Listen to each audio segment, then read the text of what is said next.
প্রিয় শিক্ষার্থী, সবাইকে অনলাইন ক্লাসে স্বাগত। বরাবরের মতো আজকেও ইউটিউব ক্লাস নিয়ে হাজির হলাম বিশ্বজিৎ স্যার। আজ আমরা দ্বাদশ শ্রেণীর বাংলা দ্বিতীয় পত্রের দ্বিতীয় বিষয় অর্থাৎ বাংলা বানানের নিয়ম থেকে একটি প্রশ্ন শিখব। আমাদের আজকের প্রশ্ন, বাংলা শব্দের বানানে রস্বইকার ব্যবহারের 5টি নিয়ম। এর আগে আমরা শিখেছি, সেখানে বিষয় ছিল বাংলা উচ্চারণের নিয়ম। সেখানে যে যে বিষয়গুলো আমাকে বলা হয়েছে সিলেবাসে, সেই প্রশ্নগুলো এক এক করে আমরা শিখে ফেলেছি। আজকে আমরা শিখব বাংলা বানানের নিয়ম থেকে যে প্রশ্নগুলো বলেছে তার ভিতরে একটি প্রশ্ন। তোমরা ইতিমধ্যে দেখতে পাচ্ছ আমি বোর্ডে লিখেছি প্রশ্ন এবং উত্তর। আমার কথা হচ্ছে, সবাই যদি আমরা এই কথাগুলো খুব গুরুত্ব সহকারে নেই এবং এখানে লেখাগুলো বোঝার চেষ্টা করি, আমার মনে হয় তোমাদের এই ক্লাসের মাধ্যমে এই প্রশ্ন সম্পর্কে একটা ভালো ধারণা আসবে। তো যাই হোক, আর কথা বাড়াবো না, আমরা মূল আলোচনায় চলে যাই। আমরা দেখেছি লেখার ক্ষেত্রে আমরা রস্বইকারের ব্যবহারও করি, দীর্ঘইকারের ব্যবহারও করি।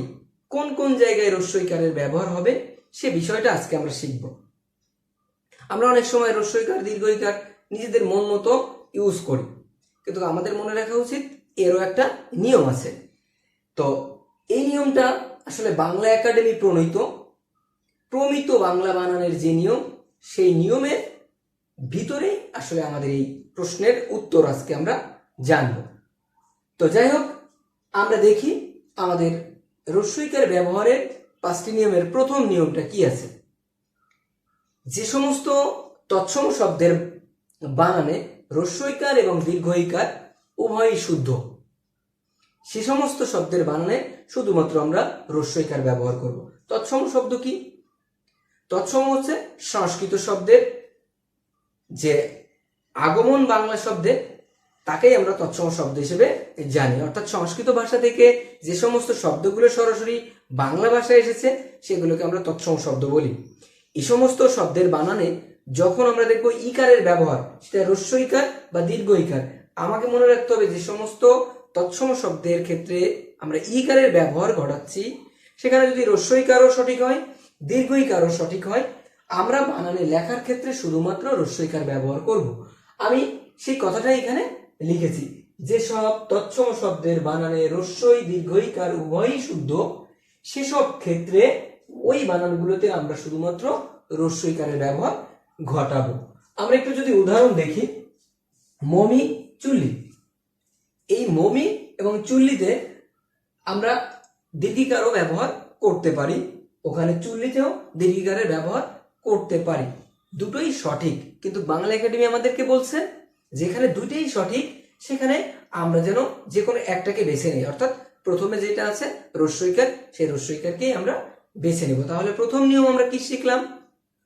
যে সমস্ত তৎসম শব্দের বানানে রস্বইকার এবং দীর্ঘইকার উভয়ই শুদ্ধ, লেখার ক্ষেত্রে আমরা ওই বানানগুলোতে শুধুমাত্র রস্বইকারের ব্যবহার ঘটাবো বা লিখবো। আমি সেই বিষয়টা একটা উদাহরণ দিয়ে বুঝিয়েছি। 2 নম্বর নিয়ম, সকল অতৎসম শব্দের বানানে রস্বইকারের ব্যবহার হবে। অতৎসম কি?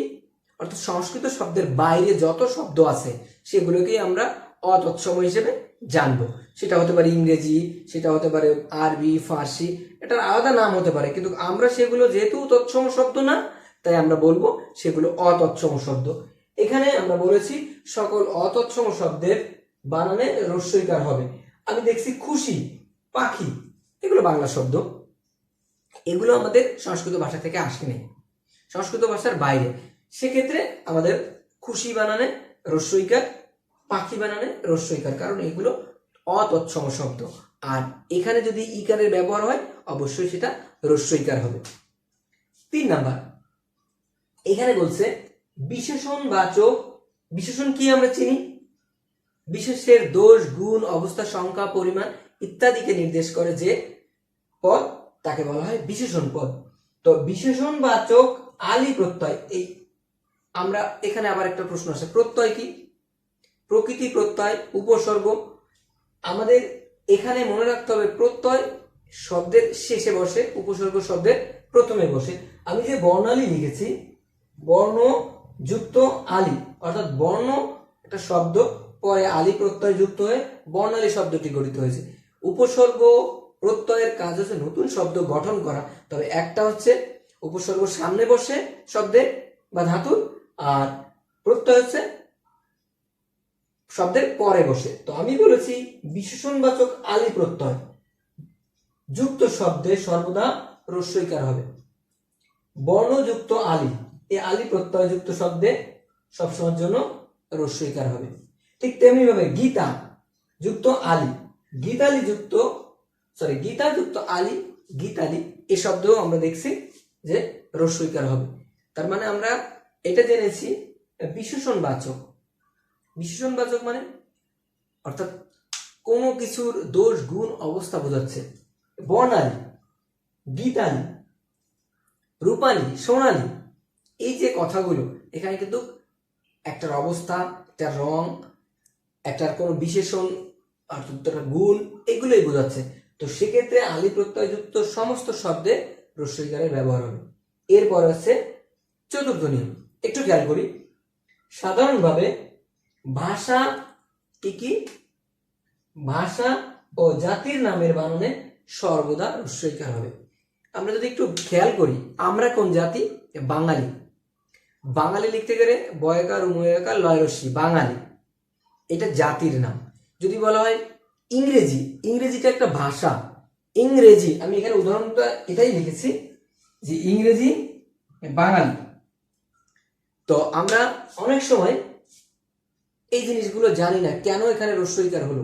আমরা আজকে জানলাম যে পৃথিবীতে যত জাতি আছে সেখানে যদি কোনো সময়ের জন্য ইকারের ব্যবহার হয় সেটা অবশ্যই রস্বইকার হবে। কারণ আমরা জানি যে বাংলা একাডেমি কর্তৃক যে বানানের নিয়ম, সেখানে বাংলা একাডেমি বলে দিয়েছে প্রমিত বাংলা বানানের নিয়মে যে ভাষার নামের ক্ষেত্রে এবং জাতির নামের ক্ষেত্রে যদি ইকারের আগমন ঘটে সেটা অবশ্যই রস্বইকার হবে।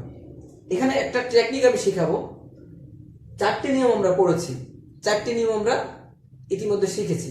দেখা গেল যে কোনো একটা ভুলে গেছি, আমার এই চতুর্থ নিয়ম দিয়ে আমরা 2টা নিয়ম করতে পারবো। যদি আমরা বলি সাধারণভাবে ভাষার নামের ক্ষেত্রে সর্বদা রস্বইকার হবে, একটা নিয়ম হয়ে যাবে। আবারও যদি বলি সাধারণভাবে জাতির নামের বানানের ক্ষেত্রে সর্বদা রস্বইকার হবে, তাহলেও আরেকটা নিয়ম হয়ে যাবে। আমি এটা টেকনিক্যালি তোমাদেরকে অনেক সময় মনে না থাকলে যে কি করবো, তাহলে একটা তো মনে পড়ছে না, তখন এটাকে 2টা করে তোমরা লিখে দেবে। এরপরে যেটা আসছে, পদাশ্রিত নির্দেশক হলে সর্বদা ওই ক্ষেত্রে রস্বইকার বসবে। পদাশ্রিত নির্দেশক কি? বাক্যে ব্যবহৃত প্রত্যেকটি অর্থপূর্ণ শব্দকেই বলা হয় পদ, এবং পদে আশ্রিত অর্থাৎ ওই বাক্যের ভিতরে অবস্থিত কোনো কিছুকে নির্দেশ করার জন্য যেটা আমরা ব্যবহার করি। আমরা যদি বলি লোকটি অনেক লম্বা, ওই যে লম্বা কে, ওই লোকটি, ওই লোককে কিন্তু ওখানে নির্দেশ করছে, অর্থাৎ একটা পদের ভিতরে আশ্রয় করে আছে যে শব্দটা, যে বাক্যর ভিতরে একটা পদ, সেই পদকে হাইলাইটস করার জন্য আমরা অনেক সময় নির্দেশক যে শব্দটা তাকে আমরা প্রকাশ করতে গিয়ে রস্বইকারের ব্যবহার ঘটাবো।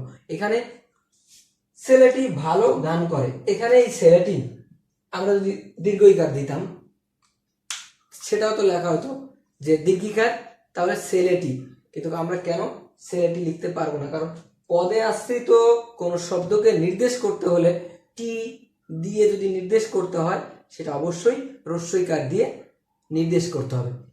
এটাই আমাদের এই যে বাংলা বানানে রস্বইকার ব্যবহারের সহজ 5টা নিয়ম।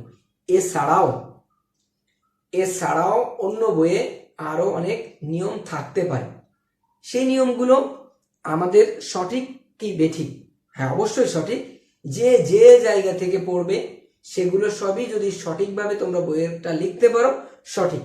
তবে যদি কেউ না পাও তাহলে আমার এই যে নিয়মগুলো আমি এখানে লিখলাম, তোমরা এই নিয়মগুলোকে খাতায় নোট করে ফেলবে এবং এগুলোই তোমরা পরীক্ষার খাতায় লিখবে যদি এই প্রশ্ন আসে।